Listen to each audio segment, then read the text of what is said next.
Today I'm going to show you my skincare routine in summer along with my summer makeup look.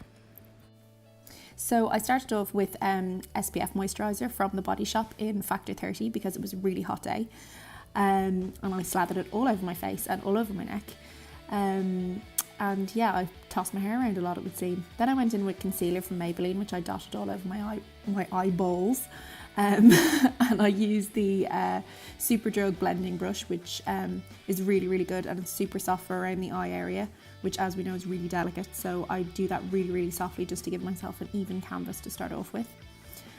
Do that obviously across both eyes because, you know, you have two. More hair tossing going on before I get my Huda palette on the go. So the first colour I used from the Huda palette is the shade Bay, which I put all over the eyelid, basically from the inner corners right up to the brow bone. It's a really nice creamy powdery base, and it's the perfect shade, the perfect neutral just to kind of start off your eyeshadow base with, I think. So I went and used that with a MAC 217 brush all over the lid.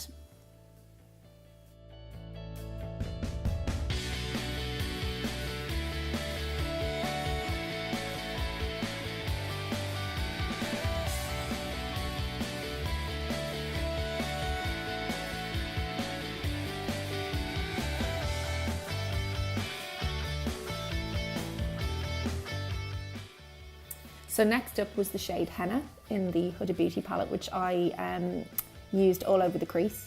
It is a really nice rusty peach colour, and that brush, well, that brush goes back a while. I think I picked that up in Turkey on holidays about 8 years ago. I think I literally picked it up from a market store, but it is such a nice blending brush, and I seem to use it for like peachy tones. I don't know why, it's kind of my go-to brush to always go back to. And obviously depending on your eye shape, I tend to focus on that area where I've got a kind of a very defined lid, and I just focus on the crease, and I don't go too far up on the brow bone because I find that just gives the nicest effect for me.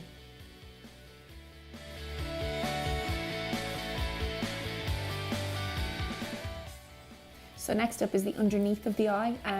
I tend to do this kind of after I've done the top. I don't do it all at the same time. So I just go in with the same brush. I take the colour on the kind of the tip of the brush and I just wave it underneath the eye. The next colour I went in with was the shade Cocoa, and that was with my Crown brush. I'll put in the description box below which one that was. And I just used that shade Cocoa just to go in on the crease and just add a little bit more of a darker shade and add a little bit more depth, without it being kind of too harsh.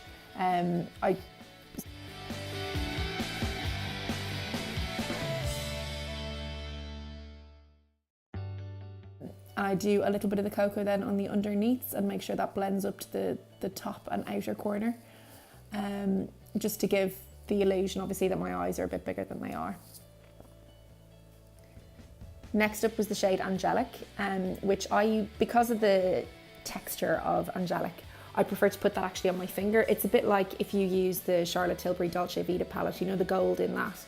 Definitely do not put that on with a brush. It is so much better with with your finger. It just picks up the kind of emollient granularity of it a bit more. So much hair tossing going on here, I can't believe it. I've used Charlotte Tilbury Hollywood Flawless filter here, which I appear to spill on myself. And I used that in the shade 3, which is light medium.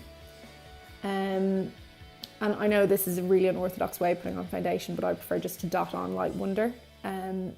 And that is in the shade 4, which is Fair. So I've got a bit of tan on here. Usually I'm a lot paler than this, but I find 4 works really well. That is a MAC blending brush. Again, I'll put the details below.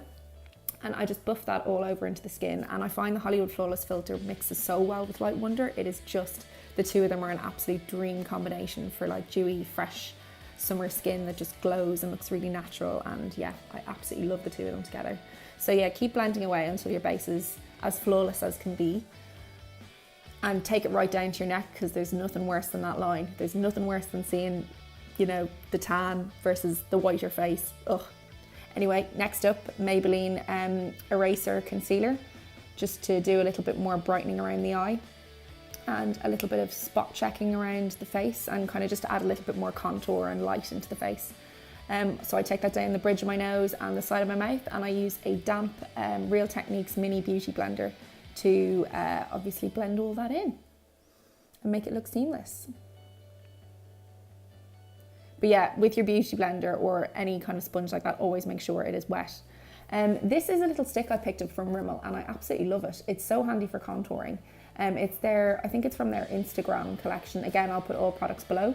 And I just use that. I go around the cheekbones, contour the sides of my face, down the bridge of my nose. My little tip is obviously to do the front of my nose to make it look a little bit shorter, and down the sides of the mouth as well, just to give the illusion obviously that you're a bit poutier. Again, take a absolutely soaking wet Real Techniques mini blender and blend all that in until it is flawless and seamless.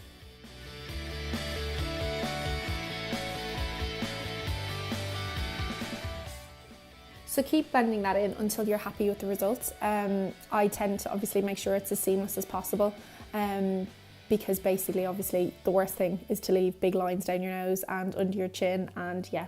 So once that's all blended in, you're happy with it, go and set your powder. The powder I used here is the Bourjois Healthy Mix in the shade Vanilla. I find that just kind of adds the most light to my face, and I'm using that with a crown brush.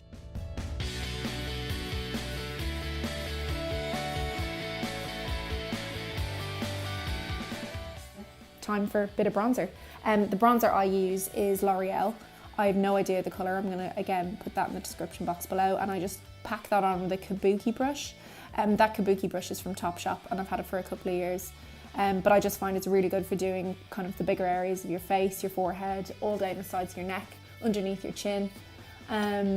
So this is a little bit of a cream blush which I picked up at a beauty fair. It's by like a private label company, so it's not actually a brand, but it just gives your skin a really nice glow. I obviously felt I wasn't glowing enough at this point, so I went in with the Iconic highlighter in the shade Original, and dotted that on all over my skin in the points where I wanted to have a little bit more glow and a bit more highlight, because you know, you can never glow enough.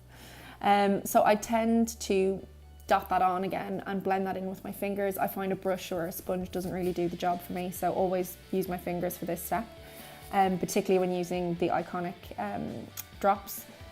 They just blend in so much better, I think, this way, so that's just personal preference.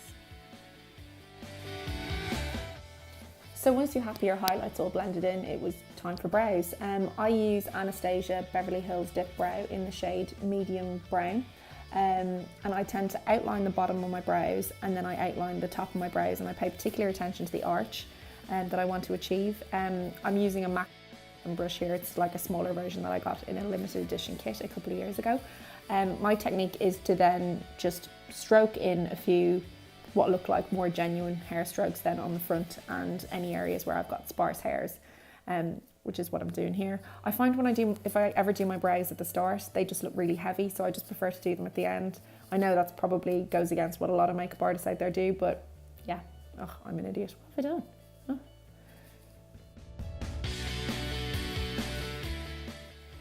So clearly pleased with the work I've done here now. Time to set my brows with Maybelline Brow Drama, which I tend to just brush them up and make them look a little bit more bushy. I just find I love that bushy eyebrow look, it's my fave. And time for lips. The lip combo I went with for this one was the Tilbury pencil in the shade Pink Venus, and I used that to overline the actual shit out of my lips. Has to be done. It does give the illusion obviously that your lips are much bigger than they are, which I really like to go for and make them look quite pouty. And then the lip shade I used, or nearly threw all over myself, is the shade Live It Up, which is from Charlotte Tilbury's Hot Lips collection. And this is the lip colour I actually wore on my wedding day. It's like one of my favourite summer lipsticks. It's just so pretty and girly, and yeah, I love it. So then I kind of pat that on a bit more with my finger just to make sure it looks quite natural. And, oh, what have I forgotten? Setting spray, good girl. All right, so I use the Urban Decay setting spray, the all-nighter, and I mist that on, and that is me done. That is me set for summer. So yeah, toss my hair about. So if you like, please subscribe and follow me at Glam Shamrock on Instagram.